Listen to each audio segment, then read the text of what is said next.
मुझे इतनी प्यारी जगह में लाने के लिए आपका बहुत बहुत धन्यवाद। मैं जानती हूँ ये सब आपके आशीर्वाद से ही संभव हुआ है। मेरे घर वालों की खुशियां अब आपके हाथ में है कान्हा। जितनी भी खुशियां मेरे नसीब में लिखी हैं, सब मेरे घर वालों की झोली में डाल दो कान्हा। अब मैं आपकी शरण में आ गई हूँ कान्हा। पूरा एपिसोड देखिए ZEE5 पर।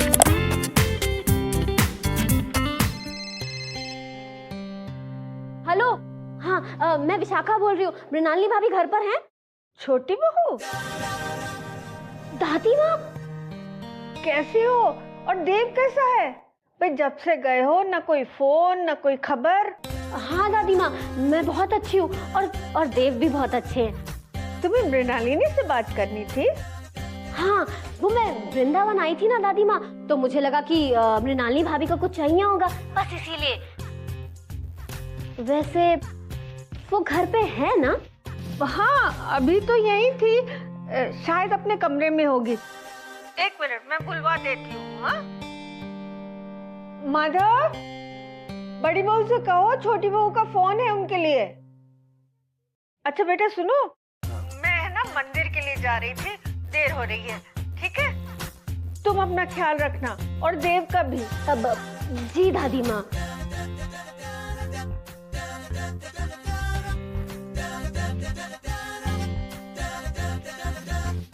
बड़ी बहू घर पे नहीं है।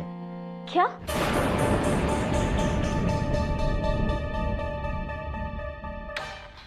मृणालिनी भाभी जरूर मुझे अवॉइड करने की कोशिश कर रही हैं। घर पर रहते हुए कहलवा दिया कि वो घर पे नहीं है। कोई मेरे साथ नहीं है, इस लड़ाई में कोई मेरे साथ नहीं है। समझते क्या ये दोनों अपने आप को कि मैं इनके बिना कुछ कर नहीं सकती?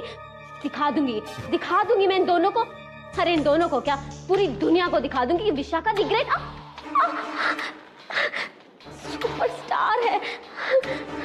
और दिखा दूंगी कि मेरे साथ कोई ऐसा सुलूक नहीं कर सकता। अब मैं अपने दम पे हीरोइन बन के दिखाऊंगी और फिर पूरा इनको अपना सेक्रेटरी तो क्या स्पॉट बॉय तक नहीं रखूंगी। अरे मृणालिनी भाभी आपके पैसों पे तो थूकूंगी तक नहीं मैं।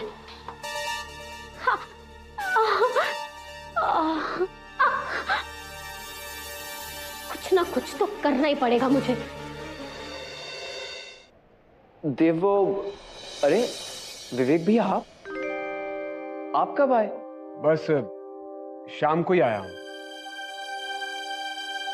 मैंने सोचा कि जितना हो सके मठ के काम में मैं भी अपना हाथ बटाऊं, सो यहां आ गया। कैसा चल रहा है सब कुछ? जी बहुत अच्छा चल रहा है। आप जानते हैं देव,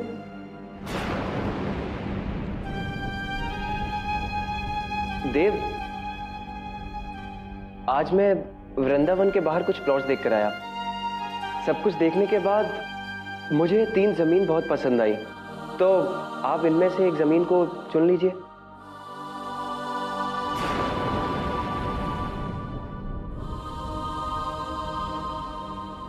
भैया खाना लगा दिया है, आ जाइए। आप लोग खा लीजिए, मुझे भूख नहीं है।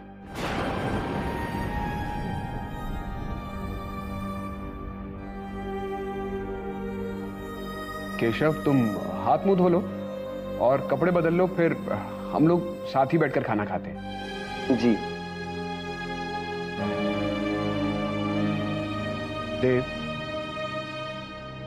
देव, तुम्हें खाना तो खाना ही पड़ेगा।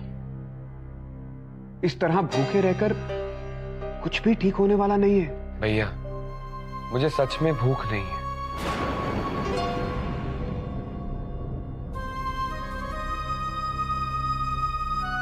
अच्छा ठीक है, साथ में खाने तो बैठ। जितना खाते बने उतना खा लेना, फिर कर लेना बाकी का काम। खा लीजिए ना भैया, तबीयत बिगड़ जाएगी। अपनी खातिर ना सही, राधिका जी की खातिर ही खा लीजिए। क्या क्या करूं मैं राधिका की खातिर? तू जानता भी है कि वो मुझसे क्या करवाना चाहती है? अगर मेरी हालत नहीं समझ सकता है तो मुझसे कुछ कह भी मत। छोड़ दीजिए मुझे मेरे हाल पर, प्लीज। आप हमारी बात से नाराज हो गए। हम आपसे हाथ जोड़कर माफी मांगते हैं, पर फिर भी एक बात कहना चाहते हैं। राधिका जी आपको इसलिए नहीं छोड़ के गई थी कि आप अपना ये हाल बना लें। वो तो ये चाहती थी कि आप और विशाखा भौजी एक दूसरे के पास आ जाएं।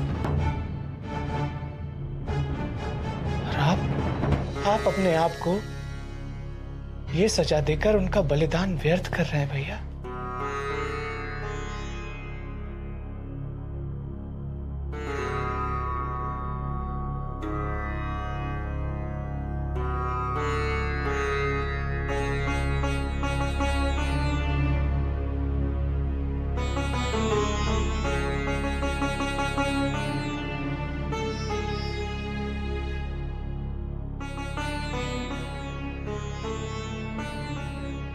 राधिका जी लौट आएंगी। हाँ भैया, अगर उन्हें पता चलेगा कि आपने विशाखा भौजी को अपना लिया है और आप भौजी के साथ खुश हैं जैसा कि वो चाहती हैं,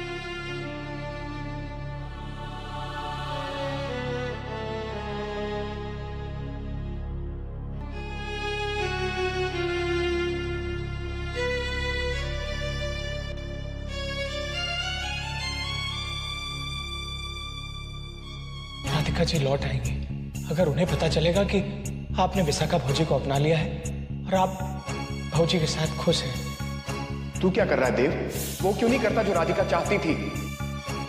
मैं जान चुकी हूँ कि आपके और विशाखा के बीच की दूरियों का कारण भी नहीं हूँ, और जब तक मैं आपके जीवन में रहूंगी और जब तक मैं आप चाहकर भी ये दूरियां कम करने की कोशिश नहीं करेंगे,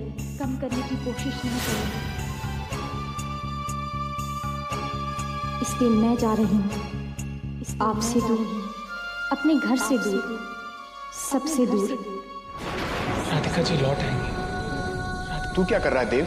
वो क्यों नहीं करता जो राधिका चाहती थी? इसलिए मैं जा रही हूँ आपसे दूर, आप अपने घर से दूरियां कम करने की कोशिश नहीं करेंगे। मैं जान चुकी हूँ तू क्या कर रहा है देव? वो क्यों नहीं करता जो राधिका चाहती थी? दूरियों का कारण राधिका जी लौट आएंगी।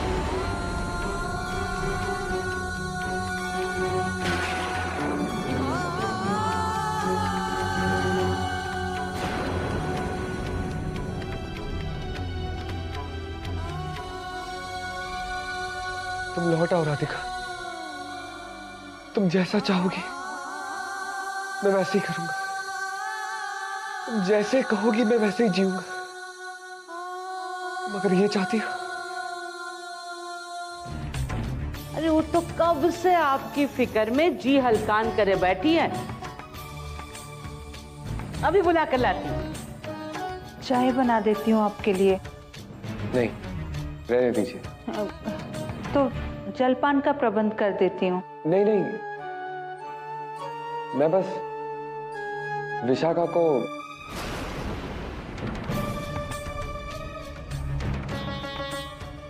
अपने साथ ले जाना है।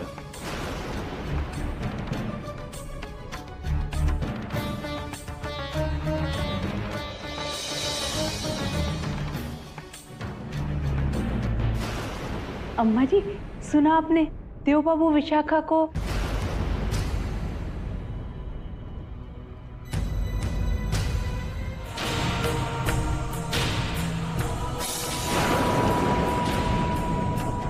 बाबूजी, अपने आप को संभालिए जी। माँ जी, इनके लिए पानी लेके आई। शाखा, एक तूने खा के हो, आप खाओ मेरे को।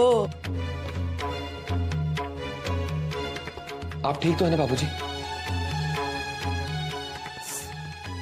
लीजिए, पानी पी लीजिए जी। लीजिए बाबूजी। दामाद बाबू, देखे ना, विशाखा इधर ही होगी, ज्यादा दूर नहीं गई होगी। हाँ देव बाबू, आप जाकर विशाखा को ढूंढिए, इन्हें मैं संभालती हूँ। जी। दामाद बाबू, इधर उधर सब जगह देखियो और बस अड्डे पर भी देखिएगा। उको लेकर वापस आइए दामाद बाबू।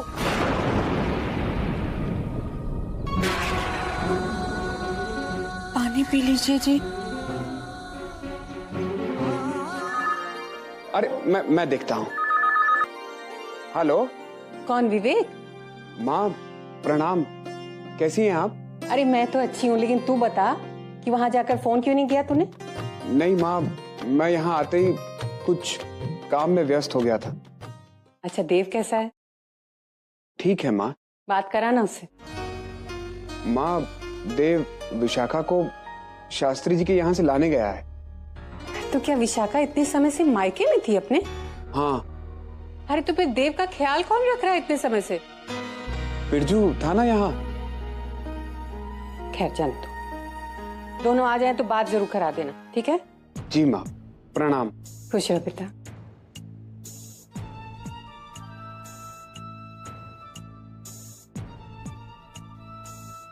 माँ को क्या पता कि विशाखा मायके से यहाँ इसलिए नहीं आई क्योंकि देव उसे यहाँ लाना ही नहीं चाहता था। राधे राधे विवेक भैया। अरे राधे राधे केशव, कैसे हो? जी मैं अच्छा हूँ। देव है घर पे?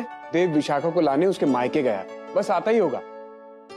दरअसल कुछ जरूरी काम था उनसे। कौन सा काम? क्लाइंट को बजट का फाइनल प्लान बताना था, लेकिन अभी तक कुछ भी फाइनल नहीं हुआ है। ला ये फाइल मुझे दे दे, मैं फाइनल करके तुझे बता दूंगा। जी राधे राधे। राधे राधे। क्या भैया आप भी फाइल लेके बैठ गए? अरे अभी खुशी का वक्त है, छोड़िए ना ये सब काम वाम।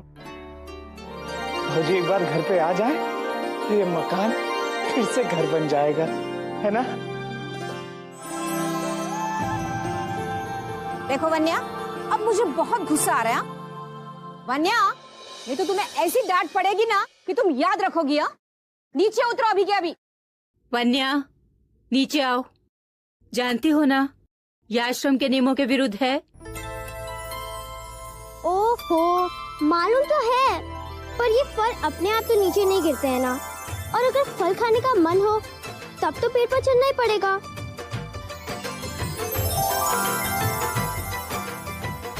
तो इसका मतलब है तुमने अपना पेट फल से भर लिया और तुम्हें दोपहर के भोजन की आवश्यकता नहीं है।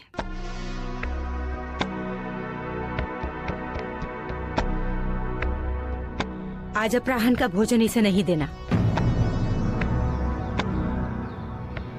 नीचे आओ। मैंने कहा नीचे आओ। हाँ आती हूँ।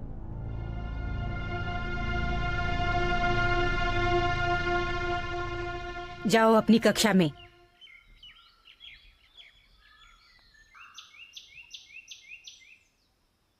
तुम सब भी अपनी कक्षा में जाओ।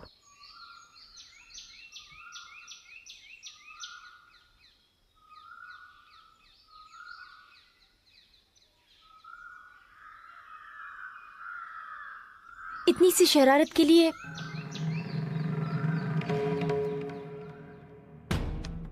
खेल खुलेल के लिए यहाँ इस आश्रम में कोई स्थान नहीं है। इन बच्चों के माता पिता यहाँ इन्हें शिक्षा अर्जित करने के लिए भेजते हैं। हमें इनसे मोह नहीं करना है। मत भूलो कि इस आश्रम में आने के लिए हमने सारे संसार को त्यागा है।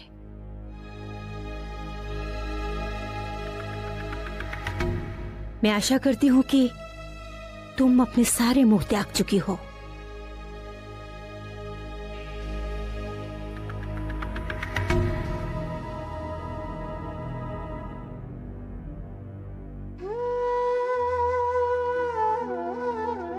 कहत रही लेकिन इन्हें मोरी एक ना सुनी। बरौनी नौकरानी झरीखा काम करवायो मोर लाडली से। जाने हूं कहाँ होगी, जाने कैसन हालात में होगी।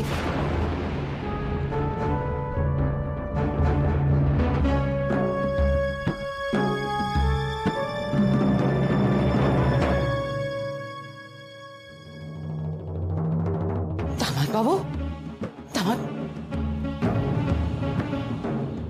बाबू कुछ पता चलो। कुछ पता चलो दामाद बाबू। बोलिए ना दामाद बाबू।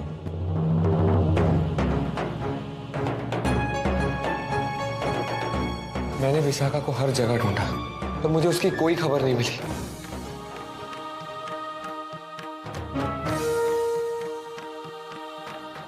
ठाकुर जी, इस दिन दिखावे से पहले मुंह को उठाए लेते संसार से ठाकुर जी। वो विशाखा पे अत्याचार करने से पहले तूने ही नहीं सोचा कि ऊपर का प्रभाव पड़ेगा। अब का जवाब देंगे उसके ससुराल वालों से। कैसन चुप बैठा है लल्ला, कैसन चुप बैठा है। जवान बेटी पर हाथ उठाने से पहले ये नहीं लगा तो को कि ये कितना बड़ा पाप है। जो घर में इतना बुरा सलूक हो वो घर में कोई कैसे रह सकत है। चली गई घर छोड़कर। और आप दामाद बाबू, आपने आकर पहले विशाखा को बुलाई के ले गए होते तो कितना अच्छा होता। सबने मिलकर रुलाया है मोर पोती को, वो की आंसू किसी को दिखाई ना दिए। अरे सगी बेटी होते हुए भी सौतेली का दुख सहो है उन्हें। सबके लिए सगी तो बस राधिका थी। सबकी जुबान पर बस एक ही नाम था, राधिका, राधिका, राधिका। बस कीजिए अम्मा, बस कीजिए।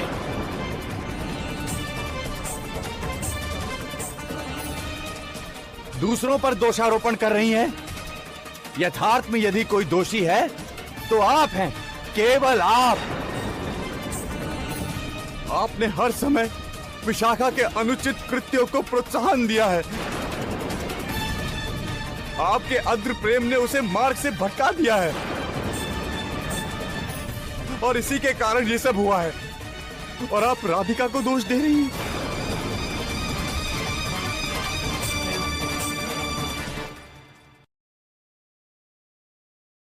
हार गया हूं मैं।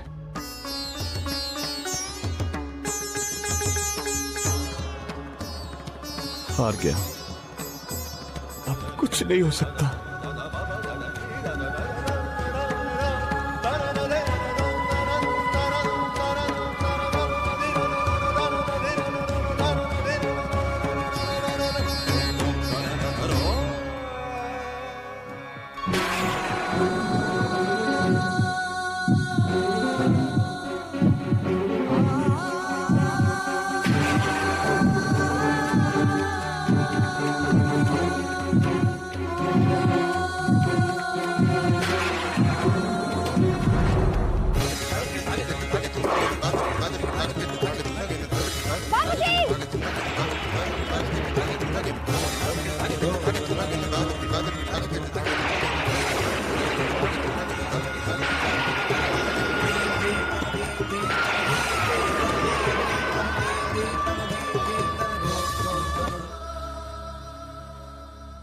क्या हुआ राधिका? तुम राधिका, क्या हुआ बेटी? तुम चीखी क्यों थी? मुझे क्षमा कर दीजिए गुरुजी।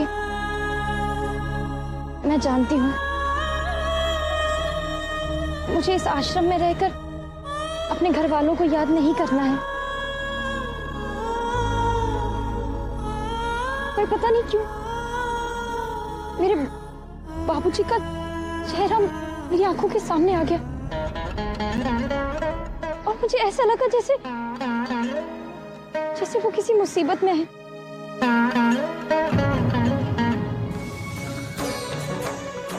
मैं जानती हूँ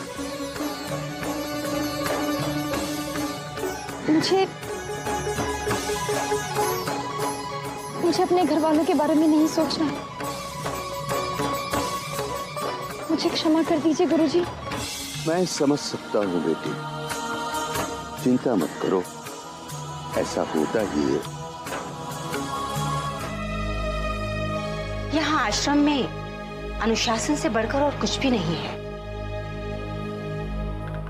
और इस छात्रा को अनुशासन सिखाने के लिए इसे दंडित करना अति आवश्यक है, अन्यथा अन्य छात्राएं भी इसकी संगत में आकर उद्दंड हो जाएंगी।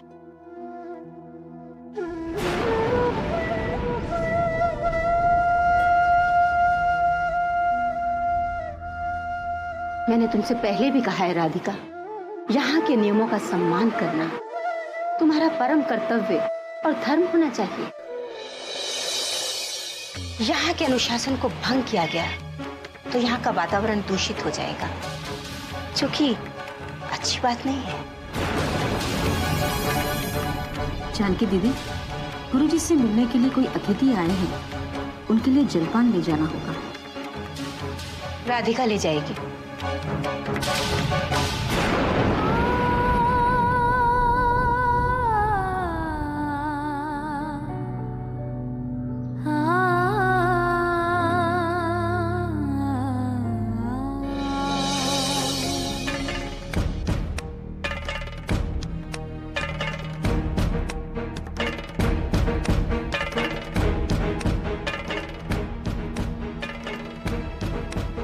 चाय।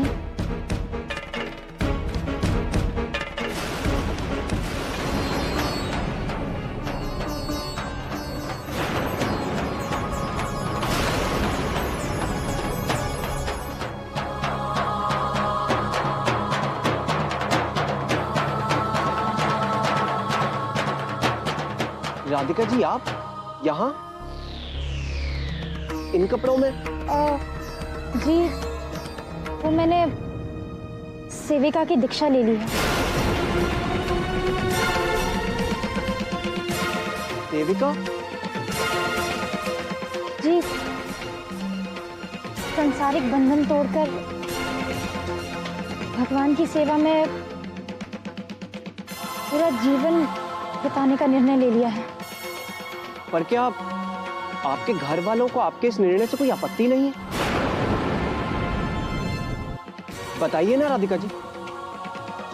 मेरे घर वालों को नहीं पता है कि मैं यहाँ हूँ।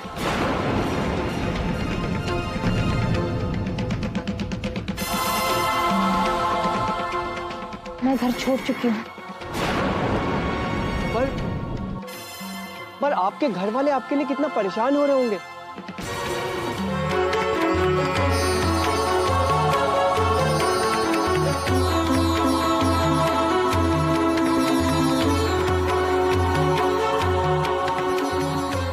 ठाकुर जी, कहा दिन दिखाई रहे हैं, ऐसा कहा पाप किया है हमने।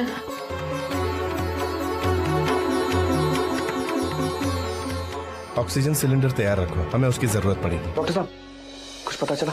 अब कैसी बाबूजी की तबीयत? आप घबराइए मत मिस्टर पुरोहित, मैं एग्जामिन कर रहा हूं। मैं आपको इसकी पूरी रिपोर्ट देता रहूंगा। प्लीज हमें अपना काम शांति से करने दीजिए, एंड डोंट वरी।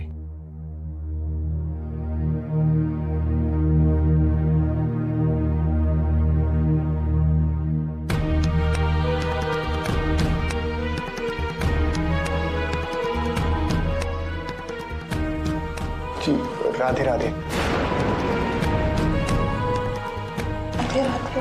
देव, क्या हो गया इस तरह अचानक? शास्त्री जी को दिल का दौरा? भैया वो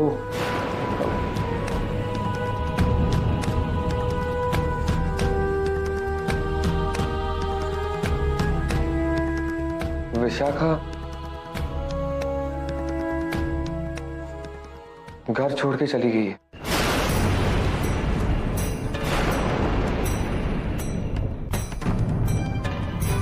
घर छोड़ के? कहाँ? मुंबई।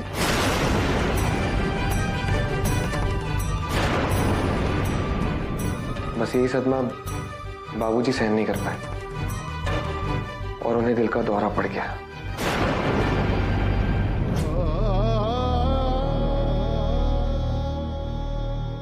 डॉक्टर्स ने क्या कहा है? अभी तक तो कुछ नहीं कहा भैया, डॉक्टर्स देख रहे हैं।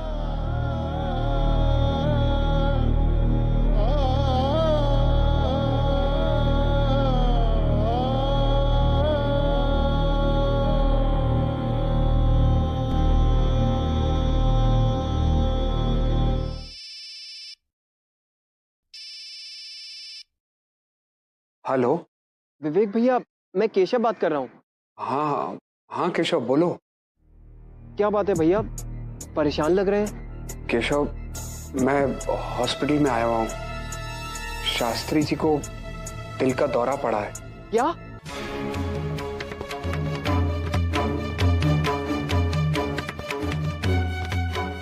कब? आज दोपहर में। कौन से अस्पताल में है भैया? हमारे ट्रस्ट के ही हॉस्पिटल में है। मैं अभी आ रहा हूँ।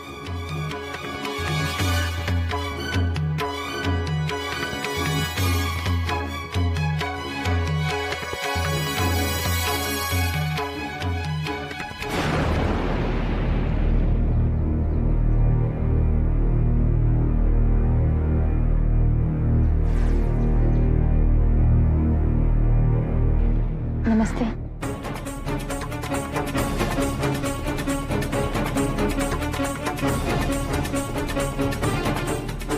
क्या बात है?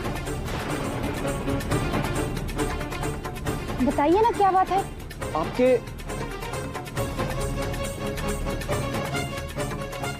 आपके बाबूजी को दिल का दौरा पड़ा है। क्या?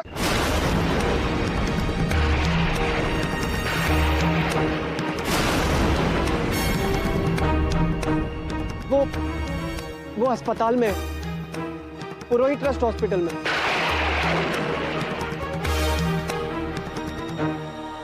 मुझे उनसे मिलना है।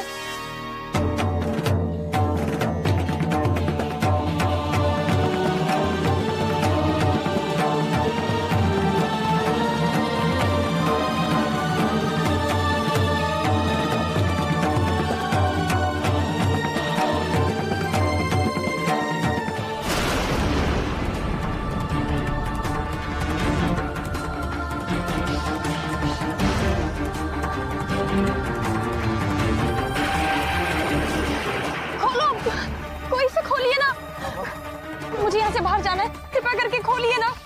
कहाँ जा रही हो राधिका?